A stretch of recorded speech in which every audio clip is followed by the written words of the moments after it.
angkatan 2021 pendidikan dokter dari grup Fasil 11, dan saya Geril adalah selaku MC yang akan memandu acara ini, Dok. Untuk selanjutnya, boleh dokter untuk memperkenalkan diri dulu. Iya, saya tahu ya, Ridwan Gustiana, tapi biasanya saya dipanggilnya Kang Jack. Jadi bisa panggil Kang Jack aja. Saya sekarang di Bangkok, Thailand. Saya bekerja di UNICEF, di Regional Office.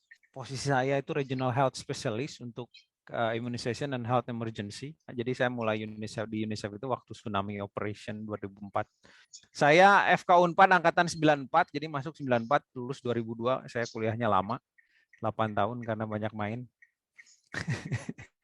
Apa saya di waktu kedokteran saya aktif di organisasi terutama Atlas Medical Pioneer. Itu dulu kali ya. Nanti cerita lagi. Untuk mempersingkat waktu, mungkin kita bisa masuk dalam sesi wawancaranya. Untuk sesi wawancara ini akan dibawakan oleh moderator teman saya yaitu Karina dan Nadira. Untuk Karina dan Nadira dipersilakan. Oke, terima kasih Geril atas waktunya. Jadi pada hari ini saya Karina sebagai moderator, temani juga dengan teman saya Nadira akan mengisi wawancara kita pada hari ini.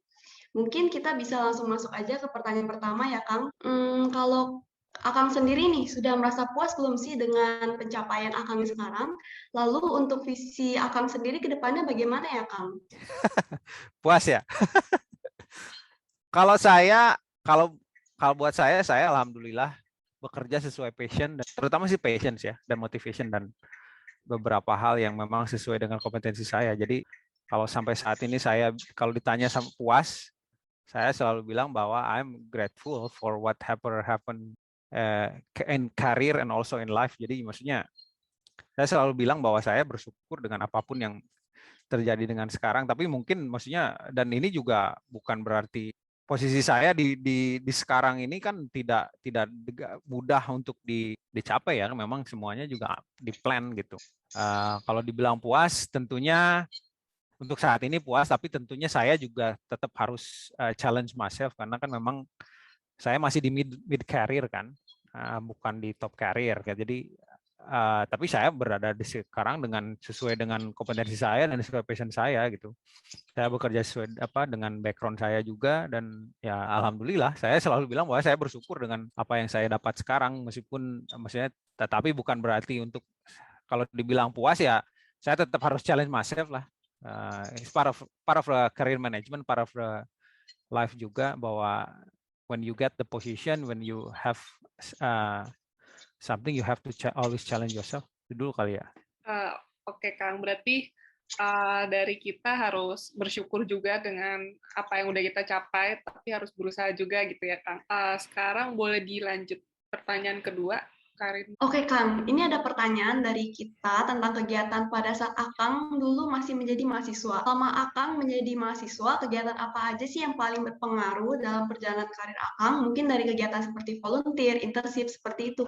Kegiatan mahasiswa. Saya selalu bilang bahwa yang membawa saya ke sini bukan karena saya bekerja, bukan hanya saya karena mahasiswa kedokteran, tapi saya selalu bilang bahwa yang membawa saya ke sini dengan posisi saya sekarang karena saya dulu aktif di organisasi. Saya dulu aktif di organisasi, terutama organisasi yaitu saya bilang saya aktif di Atlas Medical Pioneer. Karena dengan berkegiatan di Atlas Medical Pioneer kita berinteraksi bukan hanya dengan mahasiswa kedokteran saja. Saya berinteraksi dengan banyak orang. Sebagai anggota Atlas Medical Pioneer kita selalu diminta jadi tim banmed, bantuan medis untuk seluruh fakultas yang ada di Bandung. Itu saya selalu jalani. Sehingga saya develop my social skill, saya dari situ. Kompetensi-kompetensi yang saya dapatkan di organisasi itulah yang membawa saya ke sini. Yaitu saya bilang selama mahasiswa, there are other skill which required other than hard skill. Semua orang akan jadi dokter kok. Kamu lulus jadi dokter semua. Dari sekian banyak yang diterima, berapa sekarang mahasiswa sekarang? 300. Semua akan jadi dokter. Tapi yang membedakan apakah yang jadi dokter seperti apa? Itu adalah kegiatan-kegiatan yang dilakukan selama waktu mahasiswa. Selama mahasiswa saya aktif paling banyak di Atlas Medical Pioneer, tapi saya juga aktif di volunteering sebenarnya. Jadi sejak tingkat 3 saya aktif di NGO kan. Menjadi volunteer untuk melakukan kegiatan-kegiatan adolescent health. Jadi kesehatan reproduksi remaja, termasuk juga handling street children dan adolescent sexual worker. Jadi selama mahasiswa, saya sudah mengenal bahwa there are many other social issue in our neighborhood. Itu salah satu yang membuat juga saya selalu bilang bahwa selama mahasiswa dan juga sampai sekarang saya bilang bahwa karena saya sudah diberikan banyak privilege untuk jadi dokter, jadi ini saya harus berkontribusi untuk orang banyak. Itu yang membuat saya sampai dari mahasiswa aktif di situ. Jadi sampai sekarang itulah yang membuat saya selalu bilang bahwa I need to work in this area so I can contribute more for other. Jadi mahasiswa itu gampang kok. Kalian tidak perlu memikirkan income. You don't have to worry about your money. Your parents will give you. Kalian hanya datang kuliah, selesaikan tugas, dan bisa berkegiatan apapun sebenarnya. But it's your choice.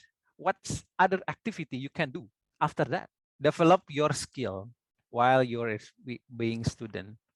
Not only hard skill, karena semua akan jadi dokter. Mau berapapun, mau berapa lama, saya kuliah 8 tahun loh. Mau berapa lama pun kalian akan jadi dokter.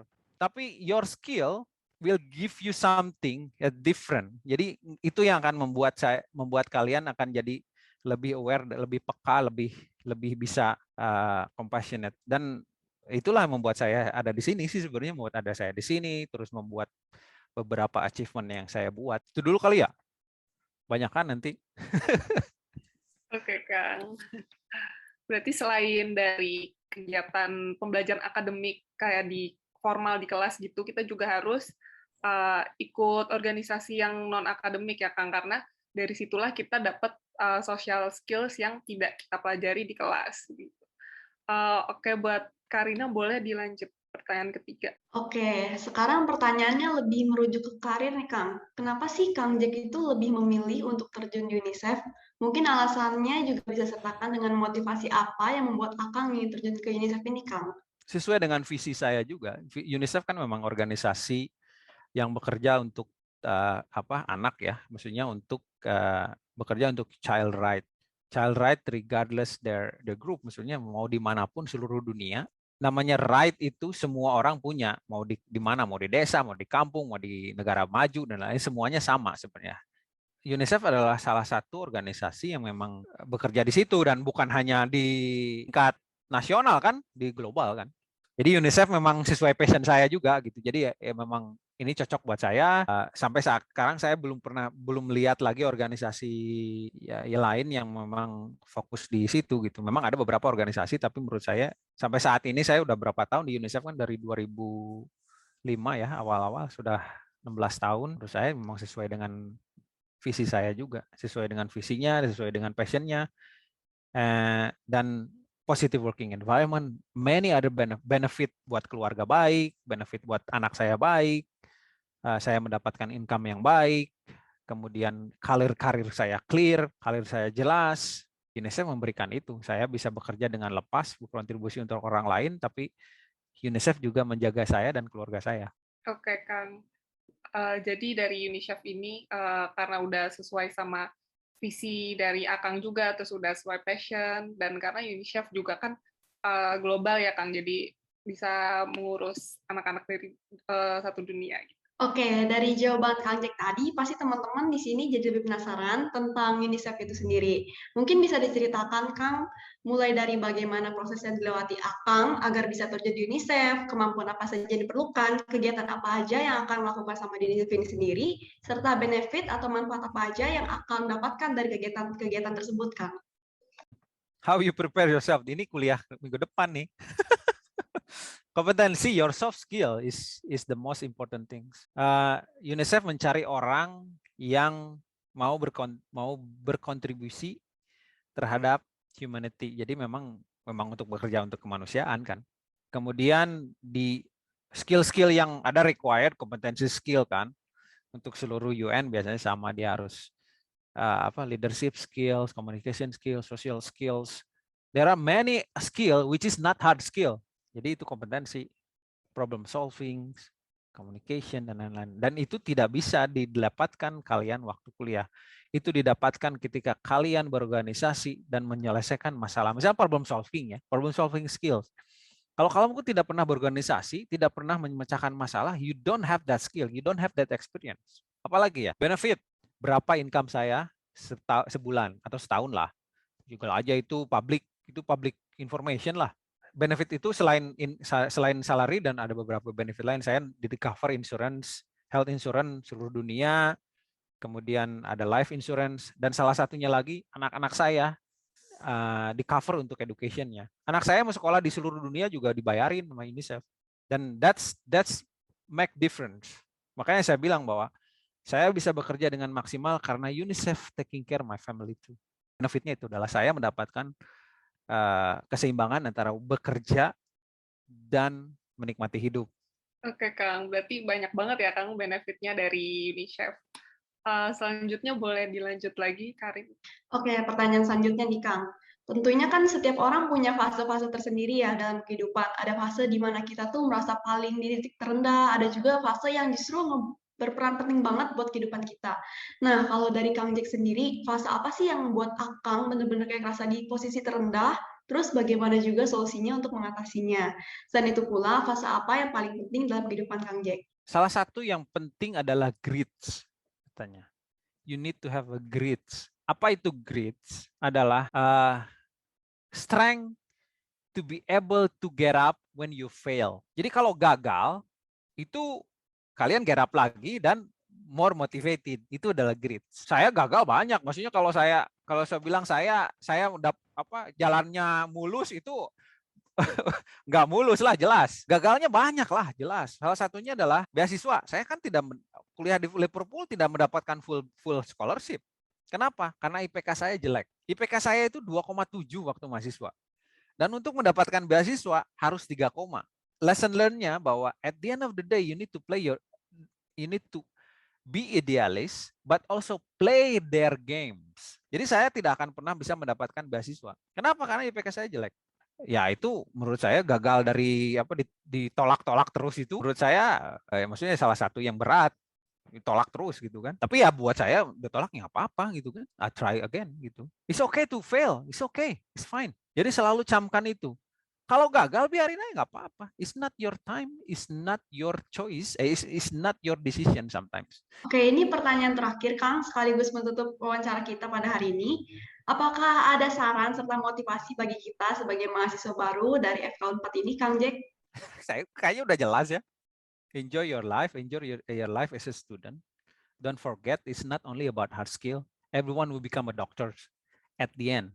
Enjoy aja. Tapi jangan lupa bahwa there are other things you need to learn other than hard skill. Jadi pesannya ya itu, jangan cuma kuliah, berorganisasi. Kalau mau hidup sukses itu jangan hidup nyaman.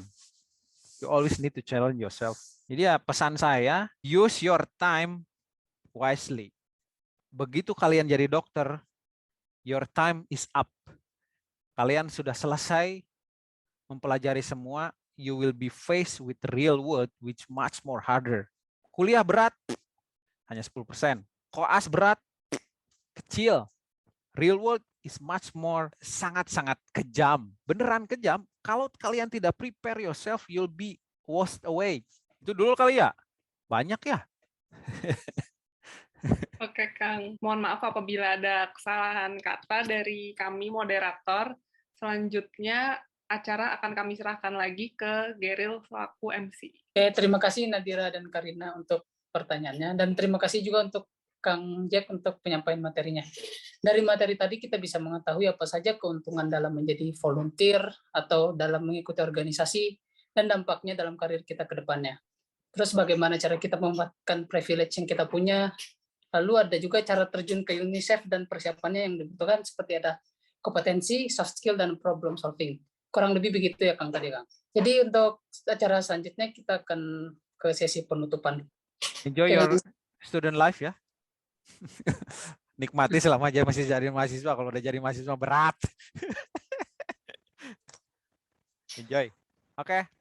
Baik. Terima kasih lagi Kang sekali lagi untuk sudah sempatkan waktunya untuk hadir di sini dan jadi narasumber di acara ini. Nah, semoga apa yang kita dapatkan hari ini dapat bermanfaat dan bisa kita aplikasikan ke kehidupan sehari-harinya. Saya mewakili panitia yang mewakili petugas menyampaikan mohon maaf atas kesalahan kata maupun perbuatan. Oke, akhir kata terima kasih Kang dan Assalamualaikum warahmatullahi wabarakatuh. Waalaikumsalam.